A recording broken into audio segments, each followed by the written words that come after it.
Leero ngenda bagamba ebintu bibiri by'otalina kukaka mukyala mu nsi muno kubanga ebiseera ebisinga buli w'obikaka ebintu tebivaamu bulungi. Wabula mu kifo ky'okubikaka biki by'olina okukola okubeera ng'obi-aninga oba ng'obifuna mu bulungi. Buli bw'okaka omukazi n'akuwa ebintu bino tebiggwa bulungi. Abakazi tuli bazibu. Abakazi tuli abantu abakeepinga scores nga nange mwendi sigenda kwejja mu kuba nange ndi mukazi. Omukazi ye muntu asobola okukkiriza okufumbirwa n'abeera nawe myaka 10 nga takwagala naye ng'ali buwaawo okubala revenge. Ng'olina kye wamukola nga mutandika relationship n'akitereka ku mutima n'akkiriza n'ajja mu makaago naye n'abeera naawe nga takwagala. Kyova olaba osobola osanga omukazi nti kimwanguyira nnyo okutta bbaawe. N'akuwa obutwa n'akugjawo n'agenda n'omupya gw'alabye kubanga ye aba amwagala ku mutima. Tutandike na wano ekisookera ddala. Tokaka mukwano kaabo, tokaka mukazi kaboozi.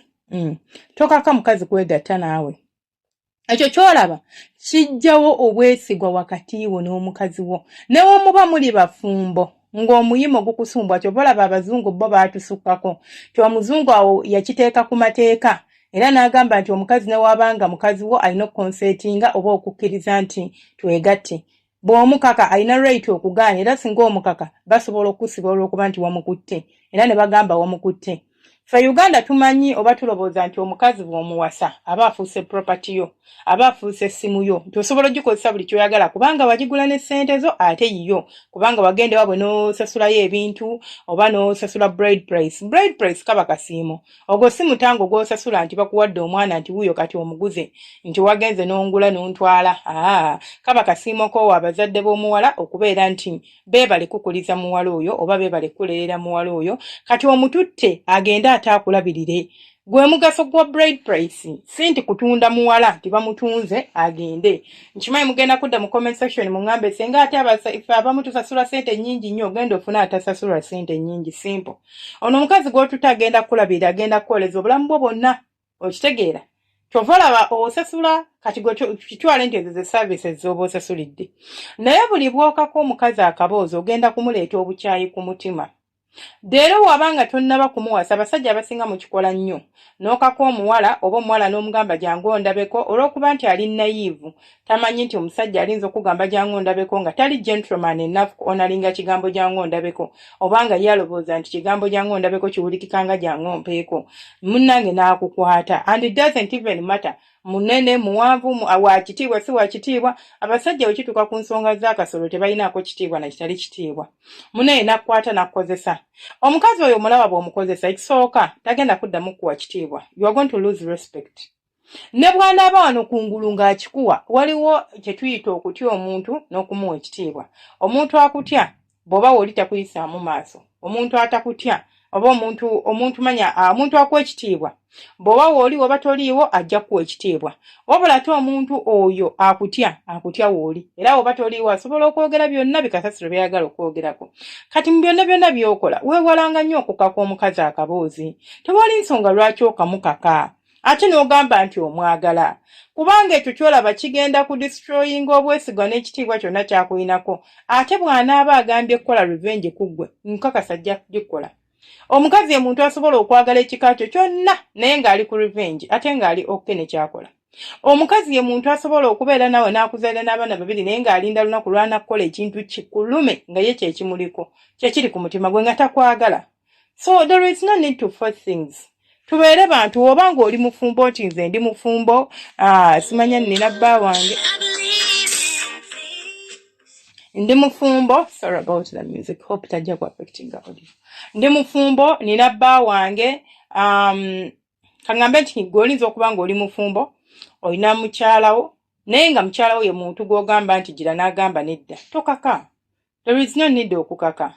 Tokaka mbeera. Muleke bw'aba agambe tayagala bireke tobikaka. Bona abikaka oba bona alemezaamu nnyo ng'oyagala okubeera nga obaako w'otuuka naye ku mpaka. Ono omukazi naye agenda kwetamwa. Kiki ky'osobola okukola waba mukazi wo? Omukazi wakumma akaboozi n'okwegayirira teweegayirira. Omanyi mmwe temumanyi kukozesa reverse psychology. Bw'akumma n'okwegayirira teweegayirira muleke. Ojja kulaba nti ate akuwadde. Agenda kwebuuza lwaki teweegayiridde kubanga akusuubira kwegayirira. Kale tomwegayiridde omugambye okay ne weebaka. N'enkya okay ne weebaka. awo yennyini yagenda okujja gy'oli abeere ng'akuwaako.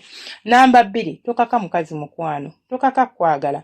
Abasajja abamu muli selfish nti mukaka abantu nti n'otuuka okugenda ewaabwe n'ogulirira abantu be n'obawa ebirungi, maama we, baganda be, baani, kati ne batandika okuba nga bali ku sayidi yo bonna kubanga oyagala akwagale. Olinza okuba olina ssente naye nga teeta kwagala ng'alina gw'ayagala. Olinza okuba nga osobola okubribinga abantu be bonna naye ate omutima tetugubribinga, tetuguwanguza. Omutima tegulya nguzi.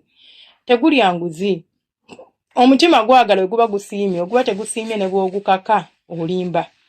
Kati omukazi oyo tobalaba nti asobola okufumbirwa maybe olw'okubanga embeera gy'otaddewo. Abamu nno muli bakambwe, muteekawo embeera enyigiriza omuntu n'emutuusa okuba nti gwe alternative yokka gy'ayina.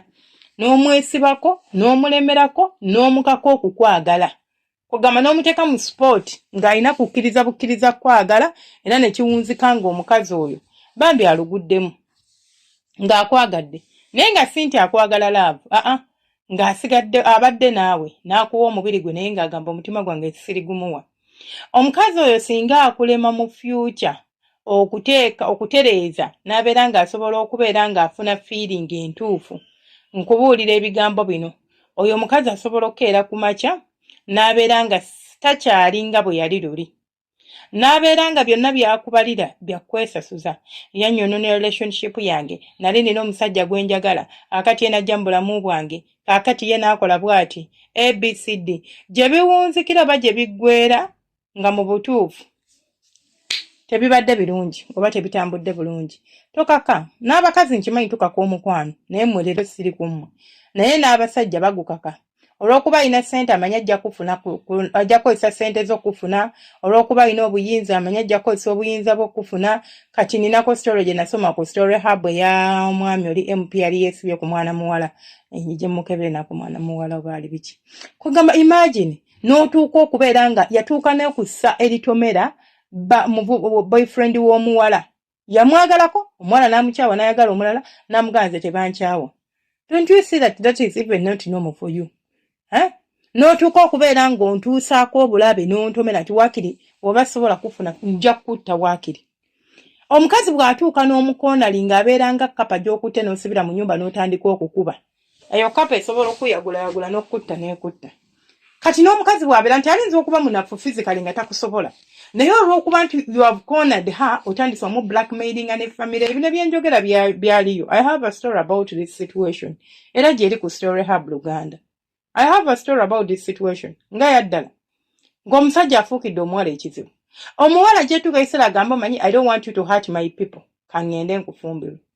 Akugjewo kubanga mubeera vulnerable. So tokaka muntu kwagala. Kole ebyo ebimuleetera okwagala. Ate bw'aba agaanye omuleke. Omukwano tetugukaka.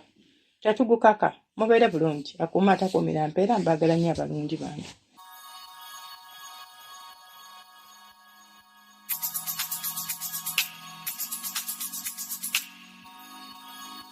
Yeah.